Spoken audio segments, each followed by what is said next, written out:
Project Scorpio is absolutely impressive insofar as what it can do. Native 4K 60 FPS, that's not something a console should be able to do, especially one that's outfitted with a Jaguar CPU and Polaris grade GPU. Really not something we should be able to see, but Microsoft does it. But what about the games? The world's most powerful console really isn't anything without good games to play it on. And I really think that this is a major contention point for good reason. Gamers are worried. They've seen that Microsoft hasn't had the best track record when it comes to first-party exclusives, when it comes to an adequate supply of games. Sony readily beats Microsoft on the game front almost every turn, offering a bunch of different exclusives, a bunch of different content that they pay for. Will we see the same Project Scorpio? Will the console herald a totally newfound focus and push from Microsoft? The answer to that, I think, is no. I think Microsoft is comfortable doing what they've been doing, and I think that's what we're going to see. Now, that the reasoning behind this is really varied. There's a lot of steps and a lot of parts to it. Now, the first part, I would say that Microsoft has had a problem attracting certain developers, especially Japanese developers. Sony has readily beat Microsoft at every front when it comes to Japanese games. That's no surprise, because Sony's consoles, the PlayStation 4, has an insane attach rate in Japan and everywhere else. Developers want to develop their games on PlayStation 4. Now, Project Scorpio, I think Project Scorpio was built for developers, not gamers. It was built as a means of giving developers the tools to have to make less compromises, to really amplify their games and to really push their full creative vision. It gives them the power and the tool set and the flexibility and all these different resources to make something that is truly next generation. But in reality, there's a lot more PlayStation 4 owners out there than there are Xbox One owners. And Project Scorpio is a premium console. It's an enthusiast grade console. Microsoft does not expect Project Scorpio to outsell the original Xbox One and Xbox One S. It is a premium system designed for enthusiasts to basically blur the lines between PC gaming and console gaming, to further blur those lines. Now, at a developer standpoint, when you're a developer, you want certain things. Not only do you want a certain contract, that's always nice to have a contract with the company. You want assurances that the game itself will sell well, at least adequately well, some numbers.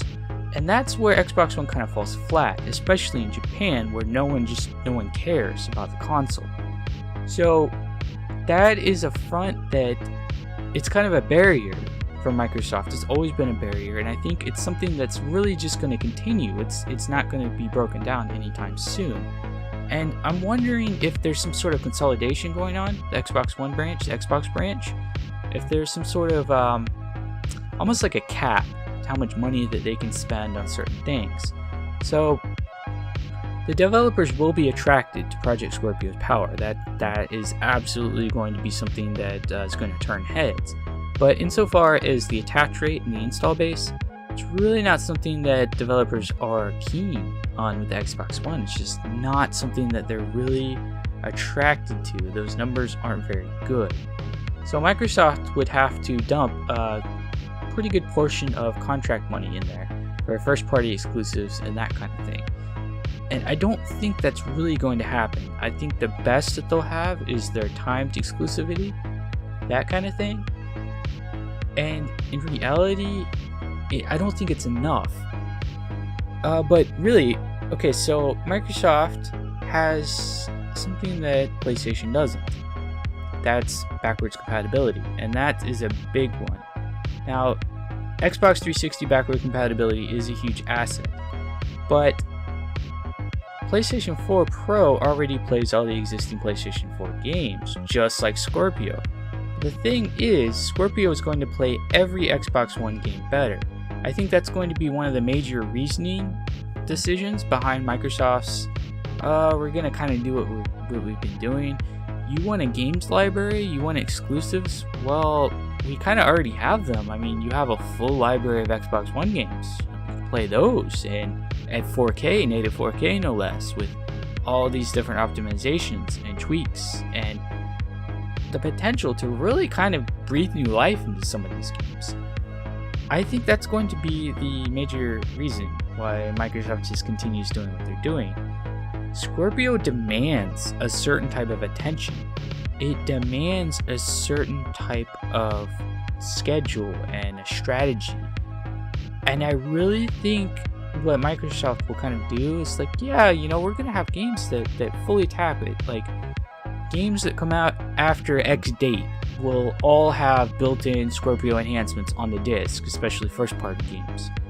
And I think they're going to make deals with certain companies, certain publishers, maybe EA. Like, we've already heard that Battlefront 2 will be showcased at E3 2017. It'll run on 4K. It'll basically be one of the most shining, examples of what the console can do. Also heard Red Dead Redemption 2 will be shown off there as well in 4K. So I do think that there will be multi-platform deals. There will be multi-platform optimizations. But insofar as expecting more first-party exclusives, I don't think that's something that we're really going to see. Now, it's not to say that Microsoft is not doing first-party exclusives, and it's not to say that they're not planning them. But I don't think Scorpio is going to enhance these plans. I don't think it's going to make Microsoft roll out any more or any less games that they had already had in the pipeline. Now, E3 2017, like I said, should have some surprises. Phil Spencer should show off some new games, some interesting things, but I would not expect a lot of craziness. I would kind of expect really like, hey, this game will run at this rate on Scorpio, and kind of focus on what they've already had planned. The surprises I don't think will be anything majorly huge. We'll probably see Crackdown 3 and get a final release date and say, hey, look, Crackdown 4K 60 FPS right out of the box is going to be amazing. But really just really kind of tamper your expectations when it comes to Microsoft, when it comes to their new games. They're really not going to focus on Xbox the way that Sony does on PlayStation. Sony kind of has to push out all those games. They kind of have to really make an effort to roll out new games and convince people to buy the PlayStation 4, because Sony really doesn't have that many branches, that many arms that are really making profits. PlayStation is super important for Sony, so they really have to continue that momentum.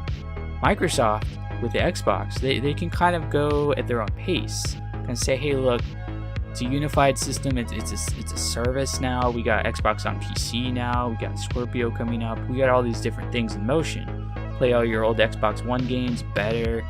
Yeah, you're going to have new games, and they're all going to be optimized in Scorpio, but that's really... I really don't think that we're going to see any major push, any major changes. And it is unfortunate, but that's really kind of what Microsoft is now, what Xbox is now. It's kind of like they do their own thing. There are problems, there are things they need to address, but they kind of just focus at their own pace.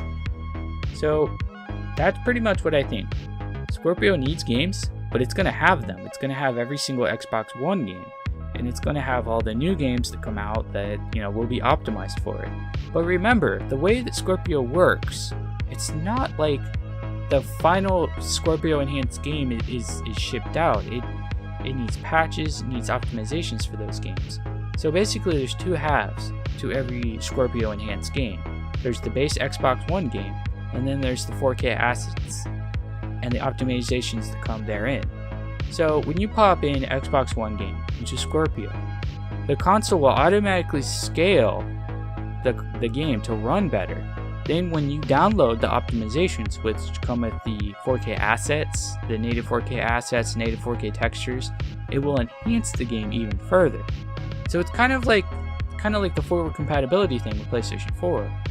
PlayStation 4 Pro, there's all these different parts to it, and you can't really think of the game as a Scorpio game. It's an Xbox One game with Scorpio enhancements. So based on that, they can do a lot of things with this, but I don't expect the amount of games, the number of games to increase or decrease. It's pretty much going to be the same, because Microsoft, remember, Microsoft does not expect to sell more Scorpio consoles than they do Xbox One or Xbox One S. This is an enthusiast-grade system made for console enthusiasts, essentially. And it's really not something that they're going to make a whole business strategy for. It's an extension. It's pretty much the answer that developers have been asking for a long time. And it will attract new developers, but I don't think it's going to attract them in droves, and it's surely not going to basically turn Xbox One's image overnight. It's not going to just flip a switch and say, hey, Japanese developers want to make games on our platform now because we give them the power. It's not just about power. It's about all these different multifaceted approaches that come into marketing a game. So that's something really to think about when you're wondering if Project Scorpio will basically be a resurgence for Xbox. It's not going to change everything overnight. It might change things slowly, but Microsoft probably is not going to just flip a switch and release a whole bunch of games. It's going to continue its pace. That's what I think anyway. Keep a lookout for more Project Scorpio articles and coverage, and we'll see you next time, guys.